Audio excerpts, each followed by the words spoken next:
Hi friends, welcome back to my YouTube channel. ಇವತ್ತು ನಮ್ಮ ವ್ಲಾಗಲ್ಲಿ ಒಂದು ವಿಶೇಷವಾದಂತಹ ದೇವಸ್ಥಾನವನ್ನು ನಾನಿವತ್ತು ಪರಿಚಯಿಸೋಕೆ ಅಂತ ಹೊರಟಿರೋದು. ಹೌದು, ತಮ್ನೈಲಲ್ಲಿ ಆಲ್ರೆಡಿ ನೀವು ನೋಡಿದ್ದೀರಾ. ಈ ಬಸವಣ್ಣನ ವಿಶೇಷತೆ ಏನು ಅಂತ ನೋಡ್ಕೊಂಡು ಬರೋಣ ಸ್ನೇಹಿತರೆ.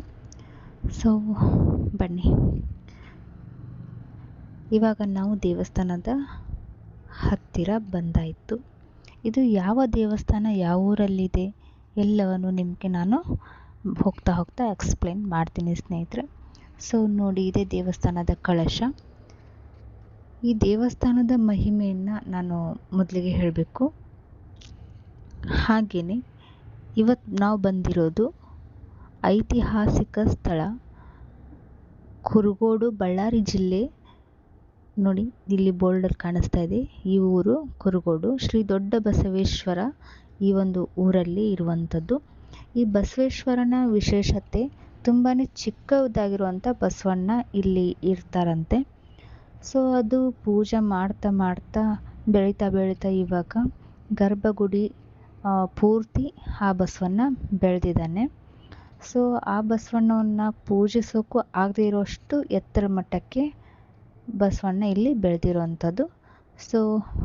ಹೇಗೆ ಬೆಳೆದಿದ್ದಾನೆ, ಯಾವ ರೀತಿಯಾಗಿ ಬಸವಣ್ಣ ಇದೆ ಅಂತ ನಮಗೂ ಕೂಡ ನೋಡೋಕ್ಕೆ ತುಂಬಾ ಖುಷಿ ಆಗ್ತಾ ಇದೆ. ಮೊದಲನೇ ಸರಿ ನಾನು ಕೂಡ ಇಲ್ಲಿ ಬರ್ತಾ ಇರೋದು. ತುಂಬ ಜನ ಹೇಳ್ತಾ ಇದ್ರು ನಮಗೆ ಈ ಥರ ಬಸವಣ್ಣ ಇದೆ ಇಲ್ಲಿ ಅಂತ. ಬರೋಕ್ಕೆ ಆಗಿರಲಿಲ್ಲ. ಇವತ್ತು ನಾವು ಫೈನಲಿ ಈ ದೇವಸ್ಥಾನಕ್ಕೆ ಬಂದಾಯಿತು. ನಾವು ಮಾತ್ರ ನೋಡಿ ಖುಷಿ ಪಡೋದು ಬೇಡ, ಈ ದೇವರ ಒಂದು ಚರಿತ್ರೆ ನೀವು ಕೂಡ ನೋಡಲಿ, ನಿಮಗೂ ಕೂಡ ಈ ದೇವರ ಒಂದು ದರ್ಶನವನ್ನು ಮಾಡಿಸೋಣ ಅಂತ ಹೇಳ್ಬಿಟ್ಟು ಈ ಒಂದು ವಿಡಿಯೋನ ಮಾಡ್ತಾಯಿದ್ದೀನಿ. ಹಾಗೆಯೇ ನಿಮ್ಮೂರಲ್ಲಿ, ನಿಮ್ಮ ಊರ ಅಕ್ಕಪಕ್ಕದಲ್ಲಿ ಯಾವುದಾದ್ರೂ ವಿಶೇಷವಾಗಿರುವಂಥ ದೇವಸ್ಥಾನಗಳಿದ್ದರೆ ಪ್ಲೀಸ್ ಕಮೆಂಟಲ್ಲಿ ತಿಳಿಸಿ. ನಾನು ಅಲ್ಲಿಗೆ ಬಂದು ಆಯಾ ದೇವಸ್ಥಾನದ ವಿಶೇಷತೆಗಳ ವಿಡಿಯೋಗಳನ್ನು ಮಾಡಿ ಎಲ್ಲರಿಗೂ ತಲುಪಿಸೋಣ. ನಮ್ಮ ಕರ್ನಾಟಕದಲ್ಲಿರುವಂಥ ಅದೆಷ್ಟೋ ಅದ್ಭುತ ದೇವಸ್ಥಾನಗಳು ಕೂಡ ಇನ್ನೂ ಯಾರಿಗೂ ಗೊತ್ತಾಗದೇ ಇರುವಂಥ ದೇವಸ್ಥಾನಗಳು ತುಂಬಾ ಇದೆ. ಆ ಎಲ್ಲ ದೇವಸ್ಥಾನಗಳನ್ನು ನಾವು ಎಲ್ಲರಿಗೂ ಪರಿಚಯ ಮಾಡಿಸೋಣ. ಬನ್ನಿ, ಇವಾಗ ನಾವು ದರ್ಶನಕ್ಕೆ ಅಂತ ಬಂದಾಯಿತು. ನೋಡಿ, ಬಸವಣ್ಣನನ್ನು ದೂರದಿಂದ ನೋಡಿದಾಗಲೇ ನನಗೆ ತುಂಬ ಖುಷಿಯಾಗಿತ್ತು. ನೋಡಿ ಸ್ನೇಹಿತರೆ, ಎಂಥ ಅದ್ಭುತವಾಗಿದೆ ಬಸವಣ್ಣ. ಇವಾಗ ಬಂದ್ವಿ ನಾವು ದೇವರ ದರ್ಶನಕ್ಕೆ. ನೋಡಿ, ಇದೇ ಗರ್ಭಗುಡಿ ನೋಡ್ತಾ ಇರ್ಬೋದು. ಈ ಗರ್ಭಗುಡಿಯಲ್ಲಿ ಬಸವಣ್ಣ ಪೂರ್ತಿಯಾಗಿ ಆವರಿಸ್ಕೊಂಡಿದ್ದಾನೆ.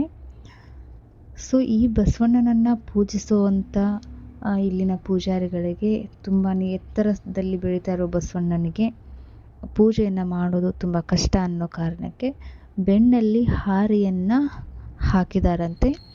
ಆ ಹಾರೆಯನ್ನು ಯಾಕೆ ಹಾಕಿದ್ದಾರೆ ಅಂತ ನಾನು ಕೇಳಿದೆ ಇಲ್ಲಿ ಕೆಲವರಿಗೆ.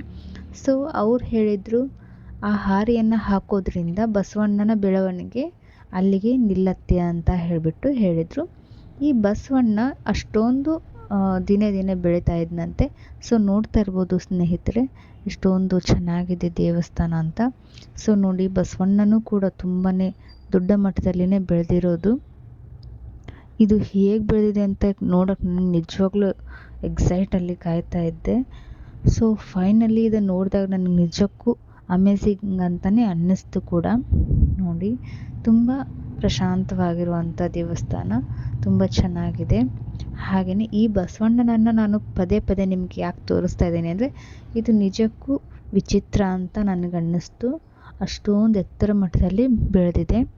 ಹಾಗೆಯೇ ಆ ದೇವರ ಗರ್ಭಗುಡಿಯ ಒಳಗೆ ನೋಡಿ ಕಾಣಿಸ್ತಾ ಇದೆ ಅಲ್ವಾ, ಅಕ್ಕಪಕ್ಕದಲ್ಲಿ ಬಸವಣ್ಣ ತುಂಬಾ ಅಗಲವಾಗಿ ಅಲ್ಲಿ ಬೆಳೆದಿದ್ದಾನೆ. ನೆಕ್ಸ್ಟ್ ಬಂದುಬಿಟ್ಟು ಇಲ್ಲಿ ಒಂದು ಈಶ್ವರನ ಒಂದು ರೂಪವನ್ನು ಇಲ್ಲಿ ಮಾಡಿದ್ದಾರೆ.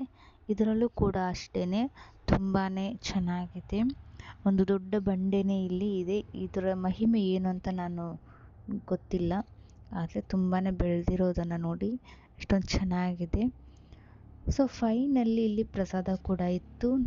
ನಾವು ಕೂಡ ಪ್ರಸಾದವನ್ನು ಸೇವಿಸಿ ಹಾಗೆ ನಮ್ಮ ಇವತ್ತಿನ ಜರ್ನಿಯನ್ನು ತುಂಬ ಖುಷಿಯಾಗಿ ನಾವು ಸಾಗಿಸಿದ್ವಿ.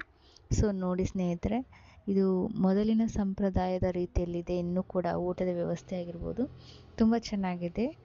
ಅದರಲ್ಲೂ ಯಾವುದಾದ್ರೂ ದೇವಸ್ಥಾನಕ್ಕೆ ನೀವು ಎಲ್ಲಾದರೂ ಹೋಗಿದ್ರಿ ಅಂದರೆ ಅಲ್ಲಿ ಯಾವಾಗಲೂ ಕೂಡ ಪ್ರಸಾದ ನಮಗೆ ಹಸಿವಿರದೇ ಇದ್ದರೂ ಕೂಡ ಸ್ವಲ್ಪನೇ ಆದರೂ ಕೂಡ ಪ್ರಸಾದವನ್ನು ನಾವು ತಗೊಳ್ಬೇಕು. ದೇವರ ಪ್ರಸಾದವನ್ನು ದಾಟಿ ಬರಬಾರ್ದು ಅಂತ ನನ್ನ ಅಭಿಪ್ರಾಯ.